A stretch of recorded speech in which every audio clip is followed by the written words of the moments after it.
Hello friends, मैं हूं मयंक और आप देख रहे हैं शर्मा एम्बिशन। आज हम क्लास 10 एनसीईआरटी का एक्सरसाइज 5.3 क्वेश्चन नंबर 8 और 9 इस वीडियो में देखेंगे। तो चलिए शुरू करते हैं। देखिएगा क्वेश्चन नंबर 8 क्या कहता है। Find the sum of first 51 terms of an AP who second and third terms are 14 and 18। ठीक है, हमें एक 51 टर्म्स की सीरीज दे दी गई है जिसमें का आपका जो सेकंड टर्म है वो 14 है और आपका फर्स्ट टर्म आपका कितना है, आपका 18 है। ठीक है, सॉरी थर्ड टर्म। तो देखिए सबसे पहले हमको गिवन क्या कह दिया है। देखिए आपका सेकंड टर्म है, मतलब सेकंड टर्म ए2 की वैल्यू आपको कितनी दे दी गई है 14 एंड आपका ए3 कितना है आपका 18 और हमको नंबर ऑफ टर्म्स कितने दिए हैं 51 की नंबर की टर्म की सीरीज है। हमें सम ऑफ टर्म्स बताना मतलब हमें क्या निकालना है, सम ऑफ 51 टर्म्स हमको फाइंड करने हैं। ठीक है, तो देखिए सबसे पहले शुरू करते हैं। सबसे पहले क्या करते हैं, हम कॉमन डिफरेंस निकाल लेते हैं। क्या कॉमन डिफरेंस क्या होता है, ए3 माइनस ए2 होता है। तो ये हो जाएगा हमारा 18 माइनस 4 इक्वल टू कितना आ जाएगा 4। ठीक है, हमारा डी निकल गया। अब हम फर्स्ट टर्म भी निकाल सकते हैं इससे। देखिए कैसे निकालते हैं, ए2 इक्वल टू क्या होता है हमारा ए प्लस डी होता है। ठीक है, तो एक ए की वैल्यू हमको पता नहीं है, डी की वैल्यू क्या है हमारे पास 4 और ए2 क्या है हमारे पास 14। तो ए इक्वल टू कितना आ गया आपके पास 14 माइनस 4 इक्वल टू आपका 10 आ गया। ठीक है, तो हमारा क्या क्या निकल चुका है, ए भी निकल गया और हमारा डी भी निकल गया और हमारे पास सम ऑफ टर्म्स हमको निकाल सकते हैं। अब देखिए सम ऑफ टर्म्स कैसे निकालेंगे, सम ऑफ टर्म 51 कैसे निकालेंगे। हमारा पास फॉर्मूला क्या होता है, सबसे पहले इसको फॉर्मूला लिख लेते हैं। देखिएगा, ठीक है, देखिए यहाँ पर एन होता है। ठीक है, ये आपका एन, एस एन की वैल्यू क्या होती है, एस एन का फॉर्मूला क्या होता है n/2। ये हो जाएगा हमारा 2a। ठीक है, ये हो जाएगा हमारा 2a प्लस n-1d। ठीक है, तो हमारे पास सम ऑफ 51 टर्म्स, हम सबसे पहले 51 है ना, ये हो जाएगा हमारा 51। ठीक है, 51 हो गया और ये अपॉन 2 हो जाएगा ये। और 2a की वैल्यू क्या है हमारे पास 10 बची है और n क्या है हमारा 51 माइनस 1 और d की वैल्यू क्या है हमारे पास 4। ठीक है, ये हो जाएगा हमारे पास। इसको सॉल्व कर देते हैं हम। ठीक है, तो देखिए 51 अपॉन 2 सो काटते नहीं क्योंकि अभी ऑड नंबर है। ये हो जाएगा 2 टाइम्स 20 और ये हो जाएगा 51 माइनस 1 50 54 200। ठीक है, ये हो गया। अब देखते हैं यहाँ पर, देखिए अब 2 जहाँ से कॉमन निकाल लेता हूँ मैं। ठीक है, या फिर आप एक काम करते हैं 51 अपॉन 2 ही लिख देते हैं और इसको क्या लिखते हैं 220 लिख लीजिए। ठीक है, तो 51 टू अगर कॉमन निकालेंगे 2 कट जाएगा तो क्या क्या बचेगा आपका। देखिए यहाँ से 51 और इंटू 2 का अगर कॉमन निकाल लेता हूँ तो यहाँ पर क्या क्या बचेगा 110 और यहाँ पर 2 आ जाएगा। तो 2 2 कैंसिल कर देते हैं। अब 51 को से मल्टीप्लाई कर दीजिए तो कितना आ जाएगा हमारा 5610 आपका ये आंसर आ जाएगा। ठीक है, तो ऐसे ही हम क्या कर सकते हैं, सम ऑफ 51 टर्म्स भी निकाल सकते हैं। तो चलिए बढ़ते हैं क्वेश्चन नंबर 9 की तरफ।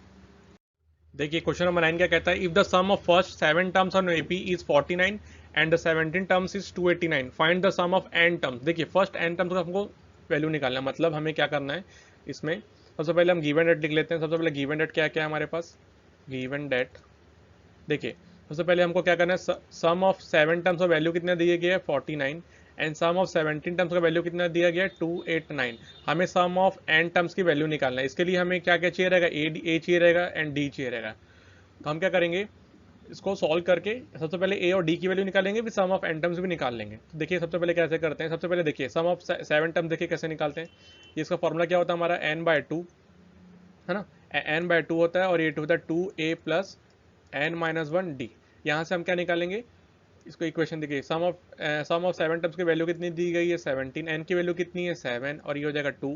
ठीक है, और ये हो जाएगा 2a प्लस ये हो जाएगा 7-1d। ठीक है, अब देखिए यहाँ से काट सकते हैं 7 7 7 7 जा और 7 2 जा कितना हो जाएगा आपका ये 14। यहाँ 2 ट्रांसफर हो जाएगा, मल्टीप्लाई हो जाएगा और यहाँ पर क्या हो जाएगा 2a प्लस आपका 6d हो जाएगा। अब देखिए यहाँ से अगर 2 कॉमन निकालना चाहूँ 14 का लिखूंगा 2 इंटू 7। ठीक है, और यहाँ से 2 कॉमन निकाल लेता हूँ तो ये हो जाएगा a प्लस 3d।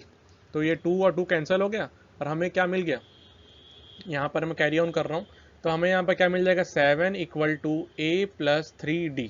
ठीक है, इसको इक्वेशन 1 दे देते हैं हम। ठीक है, सिमिलरली हम क्या करेंगे, यहाँ पर क्या लिखेंगे सिमिलरली। अब हम लेंगे सम ऑफ 17 टर्म्स कितना हो जाएगा हमारा n/2। ठीक है, ये हो जाएगा हमारा, ये हो जाएगा हमारा, एक मिनट, ये आपका माइनस नहीं है। ठीक है, ये हो जाएगा 2a प्लस n-1d। ठीक है, तो ये आपका क्या हो जाएगा, n की वैल्यू क्या है हमारी 17 है और s17 की वैल्यू क्या है 289 है। ठीक है, तो ये हो जाएगा हमारा 2 और ये हो जाएगा 2a प्लस 17 -1d। ठीक है, तो यहाँ से कट जाएगा 70 में 17 17 17 जा तो 289 हो गया, और ये 2 इधर ट्रांसफर होकर 34 बना जाएगा, 17 टू 34 होता है, और ये हो जाएगा हमारा 2a प्लस 16d। ठीक है, अब आगे इसको देखते हैं, आगे वाली स्लाइड में देखिए हमारे पास क्या क्या आ गया।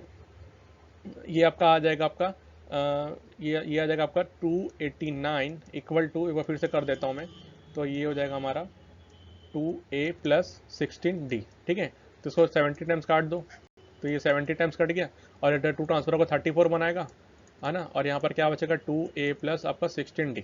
ठीक है, अब देखिए यहाँ पर 34 कैसे 17 2 लिख सकता हूँ, और इसके यहाँ 2 कॉमन निकाल लेता हूँ, तो a प्लस आपका 2 8 16 d बन जाएगा, तो 2 2 कैंसिल, और क्या बन जाएगा 17 इक्वल टू a प्लस आपका d। ये इक्वेशन आपका 2 हो गया। अब देखिए इक्वेशन जो 1 था हमारा वो क्या था आपका a plus 3d equal to क्या था हमारा 7 था, ये इक्वेशन 1 था। अब देखिए अगर दोनों का मैं सॉल्व करता हूँ, ठीक है, अगर मैं यहाँ से क्या करता हूँ, यहाँ से आपका माइनस कर देता हूँ, यहाँ से आपको क्या करूँगा माइनस कर देता हूँ, तो यहाँ पर क्या आ जाएगा 10, और ये 8 3 11 है ना, सॉरी 5 डी आ जाएगा, तो डी की वैल्यू क्या आ जाएगी हमारे पास 2 आ जाएगी, 5 से डिवाइड कर देंगे तो डी की वैल्यू क्या आ गई 2 आ गई। अब यहाँ से कोई भी इक्वेशन में क्या करेंगे पुट कर देंगे। ठीक है, तो देखिए यहाँ पर लिखते हैं put the value of d in equation 1 to get a की वैल्यू पाने के लिए हम क्या करेंगे, डी की वैल्यू को कोई भी इक्वेशन में रख सकते हैं, मैं इक्वेशन 1 पे रख देता हूँ। तो देखिए ए प्लस आपका क्या आ जाएगा 3d इक्वल टू 7, और डी की वैल्यू क्या है हमारे पास 2 है ना, तो 3 इंटू 2 हो जाएगा, और ये 7 हो जाएगा, तो ए इक्वल टू क्या जाएगा 7 माइनस 6 इक्वल टू 1। तो आप देख सकते हैं ए की वैल्यू क्या आ गई हमारे पास 1 आ गई, और डी की वैल्यू क्या आ गई हमारे पास 2, ए की वैल्यू क्या आ गई 1 आ गई, और डी की वैल्यू तो आ गई थी 2 आ गई थी। अब हम क्या करेंगे सम ऑफ एन टर्म्स का फॉर्मूला लगा देंगे, क्या होता है हमारा n/2, और ये हो जाएगा 2a plus n minus 1d। ठीक है, तो हम क्या करेंगे फॉर्मूला लगाएंगे, तो n की वैल्यू को ऐसी रहने दो। ठीक है, 2 इंटू 1 हो जाएगा, a की वैल्यू 1 है, और n की वैल्यू तो ऐसी ही रहेगी, d की वैल्यू क्या हो जाएगी 2। ठीक है, तो ये हो जाएगा हमारा n/2, और ये हो जाएगा 2 1 2 प्लस 2n माइनस 2। अब देख सकते हैं माइनस 2 और प्लस 2 कैंसिल हो गया, तो हमारे पास क्या बचेगा n/2, और ये हो जाएगा 2n। अब 2 2 भी कैंसिल हो जाएगा, तो हमारे पास क्या आ जाएगा n स्क्वायर। तो हमारे पास सम ऑफ टर्म्स क्या आ जाएगा हमारे पास n स्क्वायर। तो ये हमारा फाइनल आंसर हो जाएगा। ठीक है, तो इसी के साथ हमारा क्वेश्चन नंबर 8 और 9 इस वीडियो में खत्म होता है। तो चलिए क्वेश्चन नंबर 10 नेक्स्ट वीडियो में करेंगे। Thank you.